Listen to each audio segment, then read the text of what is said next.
Hi everyone, it's Lindsay with Team Mommy Scents coming at you with video 3 of our Getting Started series. In our previous 2 videos, we talked about setting up your launch party and how to build your list of 100. Today we'll be talking about home parties, and I'll be sharing my outline on how I structure my home parties. I tend to get really nervous, so if I don't have a plan going in, it can make things kind of awkward and not good awkward, but it makes me if I feel unprepared, I'm sure that I'm coming across unprepared to the party guests. And the last thing you want to do is give a vibe that you're not professional, which can hurt your sales at the party as well as potential recruit opportunities at the party.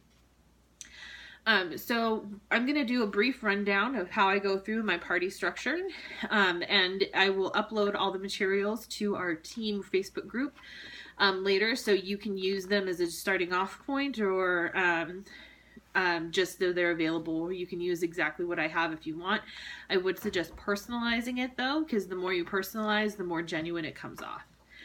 So I always start with my story, and I always share with my group, the party guests, why I started Scentsy, what led me to it, and what I like about it, and all that, how I structure my team, things like anything that has to do with how I am and what I do as a Scentsy consultant. I share that stuff then. I try and make it personalized to me and really genuine from the heart. And then I go into a game. I like doing the Selling Scentsy game because there's a prize, and I like to keep people's interest, so having a prize opportunity at the beginning of the party can be good. With the Selling Scentsy story, it details the story of how Scentsy got started, and every time the word Scentsy or scent is used, they pass an object around to the right. The directions on the that are on the workstation are to use a scent circle. I personally like using a little personalized gift bag full of washer whiffs. I just use like 2 or 3 scoops, so enough for like 3 or 4 loads of laundry, that I have them pass around. And that's my own personal thing because I don't sell a lot of laundry products, so I figure the more I get them out there, the more that I will increase sales in that area. After that, then I go into product demonstrations. I pass out the catalogs, and you can do, I play the ticket game, where they get a ticket for showing up. They get a ticket if they brought a friend or wear a certain color. I arrange that with the hostess the day before. And then they get a ticket for asking questions. They get a ticket for doing certain things throughout the party. So you could have the ticket game going here where you talk about, hey, we're going to talk about warmers.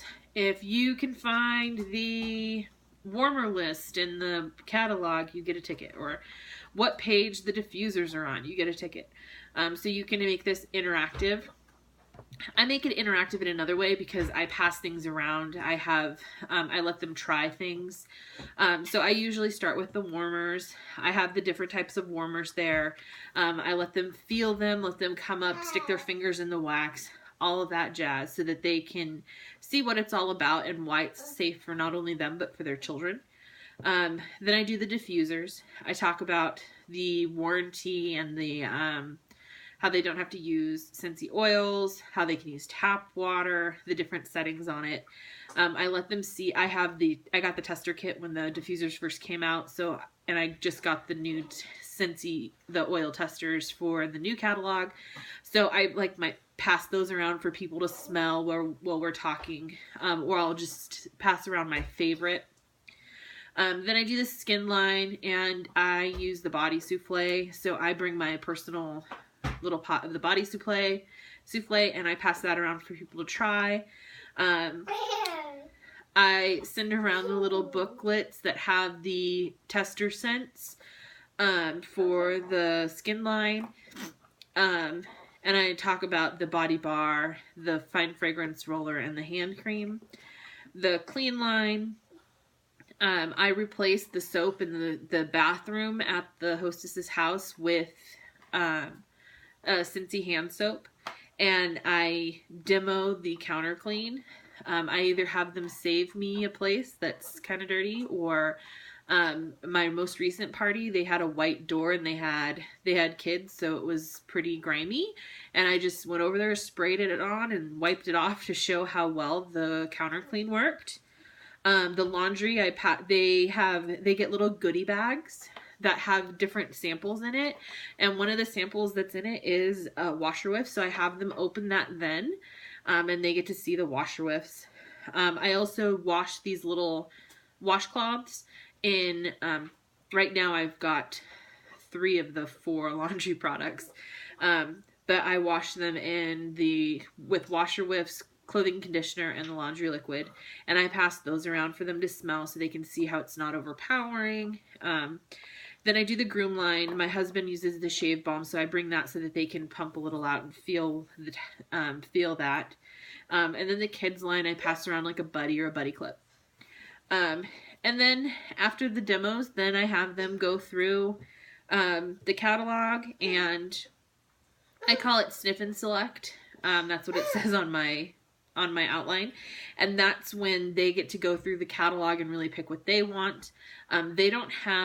I don't give them order forms, and that's when they also get to go and pick out their scents so they can pass around. I use little tin buckets that I separate my mini testers into, so they can each have one of those that they go through.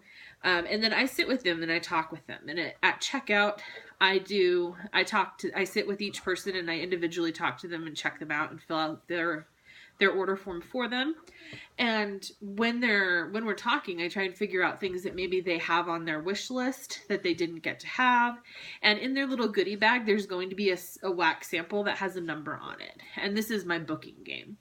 And that number that's on there represents something, whether it's a free product or a discounted product, something that I pick out beforehand, and I let them know, like, I try and personalize it to them, so depending on what I'm doing at the time, and if I can afford to help cover any of the costs, I might just make it half off and use my perpetual party reward. I have another video out there about booking games, so you can see more about that. So I try and use their wish list as much as possible. And then I check them out. I use Square, so if you don't have Square, depending on, you get to decide what type of payments that you select. And then depending on people's moods, you can usually take a mood reading of the party and see if people are seeing like they're wanting to leave, or if they're still having fun talking and getting along. You can wrap up the party at that point after you've had a chance to talk with everybody and get their orders. And that's when you can do another game. I always keep the Scentsy Mad Libs, where you get a noun and like 11 adjectives. And Mad Libs are always fun, and depending on the group, it can be really fun or it can be inappropriate, and that's why I like it, because it can be tailored to the group. But if things are naturally winding down, you don't have to have that ender. So that's how I do my home parties. I like to be structured, but I like to have the structure, but when things are going on, I definitely try and stay flexible. So that way I'm not like, well, no, this is next. So if I'm talking about warmers and someone starts asking about another product, I'm not going to hush them and tell them that, oh, well, that's coming up. I'm going to then move on to that product that they're talking about and start talking about that. So instead of maybe moving through things the way that I have them listed on my outline. So if you have any questions, please feel free to get a hold of me. I'm on Facebook, or you can comment below. Thanks, everybody.